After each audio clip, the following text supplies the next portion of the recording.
국회가 임기 하반기 상임위원장 배분 문제를 놓고 여야가 싸우면서 개점 휴업 상태를 이어가고 있습니다.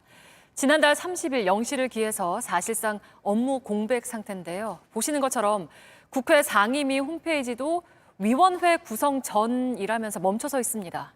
이렇다 보니 국회의원들 사이에서도 세비, 그러니까 월급 반납해야 하는 거 아니냐 하는 의견이 나오는데 바로 팩트체크 해보겠습니다.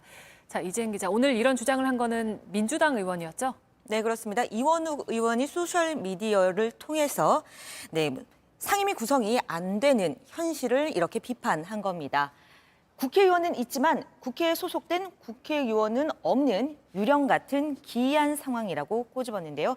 그러면서 내일도 원구성이 안 되면 19일째 이 세비는 매일 의원 한 명당 42만 원씩 늘어나게 되니 다 반납해야 한다고 주장한 겁니다. 네, 그러면은 의원 한 사람당 하루에 42만 원 저거는 맞는 얘기입니까? 네, 국회의원 세비가 월 1,280만 원 정도가 됩니다.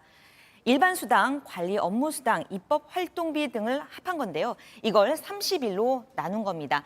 결국 내일도 원구성이 안 되면 19일치 임금은 1인당 800만 원 정도가 되는 겁니다.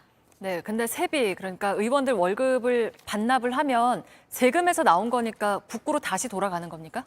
네, 국회의원 수당법을 보면요. 이 수당을 반납을 하면 귀속이 된다는 규정이 없습니다. 다만 이전 사례를 분석해 보니 예외적인 방식으로 세비가 국고로 들어간 적이 2번 있었습니다. 먼저 20대 국회 출범 당시 보면 개원이 법정 기한보다 이틀 늦어졌었는데요. 국민의당은 의원들 세비를 국회 사무처 계좌로 다시 송금했고 사무처는 이 세비를 국고로 돌렸다고 했습니다. 또 정세균 국회의장이 국회를 정상화하지 못한 책임을 진다면서 내놓은 한 달치 세비도 비슷한 방식으로 처리했습니다. 이 외에는 국고 귀속까지는 아니고 다른 데 기부하는 걸로 끝냈습니다. 네, 뭐 그렇지만 아무튼 전례가 있긴 하니까 가능은 하다 이렇게 보면 될까요? 네, 그렇게 보기가 쉬운데 그래서 저희가 국회 사무처 취재를 좀 해봤습니다. 지난해부터 이렇게 의원이 세비를 반납하겠다고 한 경우 법적 근거가 명확하지 않아 기부를 안내하도록 내부 방침을 정했다고 했습니다. 국고가 그만큼 윤택해지지는 않게 되는 겁니다. 네, 그렇군요. 그러면 아예 의원들한테도 무노동 무임금 원칙 뭐 이런 걸 정하자, 이런 건 어떻습니까? 네, 그래서 19대 국회 때 무회의, 무세비 원칙을 지키자는 취지의 법안이 발의된 적이 있었습니다.